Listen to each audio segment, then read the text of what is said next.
السلام علیکم ناظرین کرام، آج ہم بات کریں گے ایک ایسے عظیم سلطان کی جس نے ایک چھوٹی سی ریاست کو ایک مضبوط، منظم اور باوقار سلطنت میں بدل دیا۔ ایک ایسا بادشاہ جو تلوار سے زیادہ انصاف، علم اور نظام و ضبط پر یقین رکھتا تھا۔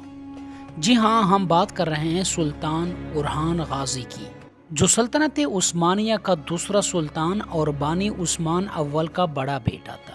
سلطنت عثمانیہ کا سورج جب آفاق پر طلوع ہو رہا تھا تو اس کی پہلی کرن اورحان غازی کی شکل میں دنیا پر پڑی۔ ان کے دور حکومت نے نہ صرف ترک عوام کو متحد کیا بلکہ اسلامی دنیا میں ایک نئی شان پیدا کی۔ اورحان غازی کی پیدائش تقریباً 1281 عیسوی میں ہوئی۔ وہ عثمان غازی کا بڑا بیٹا اور سلطنت عثمانیہ کا پہلا وارث تھا۔ بچپن ہی سے بہادری، علم، دینداری ان کی فطرت میں شامل تھی۔ ان کے والدین نے انہیں نہ صرف تلوار چلانا سکھایا بلکہ حکمرانی، ادب بھی سکھایا۔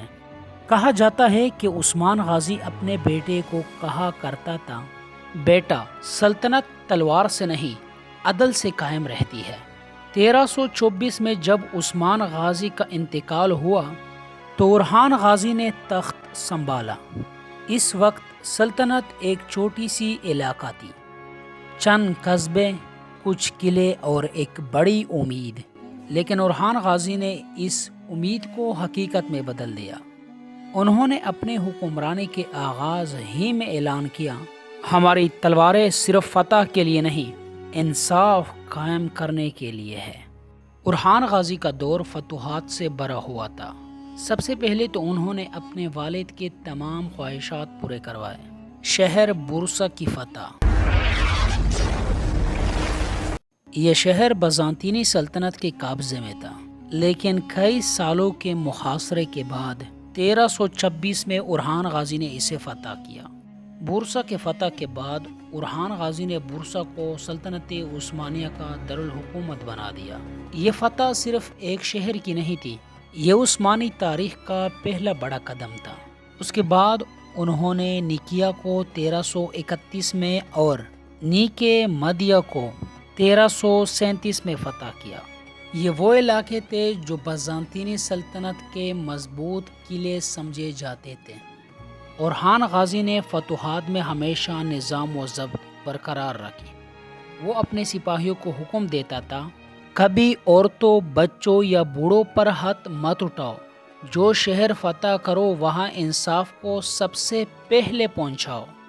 یہی وجہ تھی کہ جہاں جہاں وہ گیا لوگ ان کے انصاف اور رحم سے متاثر ہو گئے۔ نظام حکومت اور عدلیہ۔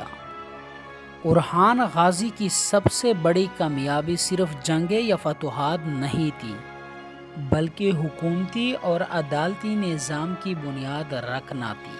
انہوں نے پہلی بار سلطنت عثمانیہ میں عدالتوں کا باقاعدہ نظام قائم کیا۔ اسلامی قوانین کے مطابق ہر علاقے میں قاضی مقرر کیے گئے۔ یہ قاضی عوام کے مقدمات سنتے اور انصاف فراہم کرتے تھے۔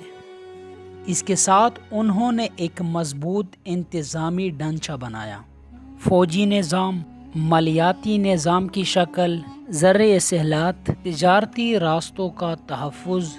اورحان غازی نے ہی پہلی بار ایک باقاعدہ فوج بنائی تھی جسے بعد میں ینیچری کے نام سے جانا گیا۔ اچھا دوستو، کچھ لوگ یہ کویسچن کرتے ہیں کہ ینیچری کا مطلب کیا ہے، اس فوج کا یہ عجیب قسم کا نام کیوں رکھا گیا؟ تو دوستو، ینی کی معنی ہے، ینی کی معنی نئی، چری کی معنی ہے فوج، یعنی نئی فوج۔ یہ دنیا کی پہلی منظم مستقل اسلامی فوج تھی جو بادشاہ کی وفاداری سمجھی جاتی تھی، عالم دین کی سرپرستی۔ اورحان غازی نے صرف جنگوں پر نہیں بلکہ تعلیم اور دین دونوں پر خاص توجہ دی۔ انہوں نے مدرسوں، مسجدوں اور بڑی بڑی کاروان سرائے تعمیر کروائے۔ ان کے دور میں بورسا اسلامی تعلیم کا مرکز بن گیا تھا۔ اورحان غازی نے عالموں اور صوفیوں کی بھرپور حمایت کی۔ اورحان غازی کہا کرتے تھے، ایک علم کی دعا 1000 سپاہیوں کی تلوار سے زیادہ طاقت رکھتی ہے۔ چیلنجز اور مشکلات۔ اورحان غازی کی دور میں بازنطینی سلطنت بھی ایک خطرہ تھی۔ کبھی کبھی سیاسی دباؤ اور بغاوتیں بھی ہوئی۔ ان کے بیٹے سلیمان پاشا کی حادثاتی موت نے انہیں گہری صدمے میں مبتلا کر دیا تھا، لیکن اس کے باوجود انہوں نے سلطنت کے نظام کو کبھی کمزور نہیں ہونے دیا۔ وفات اور وراثت۔ 1362 عیسوی میں اورحان غازی نے دنیا سے رحلت لی۔ ان کی وفات کے وقت سلطنت عثمانیہ ایشیا سے نکل کر یورپ تک پھیل چکی تھی۔ اورحان غازی کے بعد اورحان غازی کے بیٹے مراد نے تخت سنبھالا اور اورحان غازی کی قائم کردہ بنیادوں پر سلطنت کو مزید وسعت دی۔ اورحان غازی کو بورسا میں دفن کیا گیا، جہاں آج بھی ان کا مقبرہ عثمانی سلطنت کی یاد دلاتی ہے۔ ناظرین کرام، اورحان غازی کا دور صرف فتوحات کا نہیں بلکہ ایک نظام کی پیدائش کا دور تھا۔ انہوں نے عدل، علم اور انصاف کی وہ بنیاد رکھ دی تھی جس پر اگلے 600 سالوں تک سلطنت عثمانیہ قائم رہی۔ وہ صرف ایک سلطان نہیں بلکہ ایک مسلح، ایک منظم اور ایک عادل حکمران تھا، اور یہی وجہ ہے کہ تاریخ آج بھی کہتی ہے عثمان نے سلطنت بنائی مگر اورحان نے اسے سنارا۔ یہ تھی اورحان غازی کی مکمل داستان۔ تو دوستو، اورحان غازی کی یہ تاریخی حقائق جو لوگ گھنٹوں کی ویڈیو میں بھی نہیں بتا پاتے، ہم نے ایک بڑا ریسرچ کیا، اس کے بعد اسکرپٹنگ کیا، تمام تر تاریخ دانوں کو سنا اور ایک زبردست اسکرپٹ بنایا۔ ہم نے آپ کا ٹائم ویسٹ نہیں کیا۔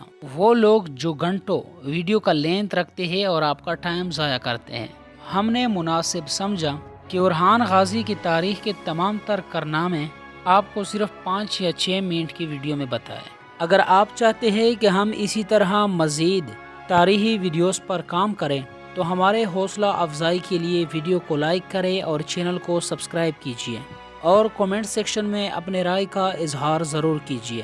دوستو، اگلی ویڈیو سلیمان پاشا کی تاریخ پر ہوگی، جو اورحان غازی کا بیٹا تھا اور اپنے جوانی میں ہی فوت ہوا تھا۔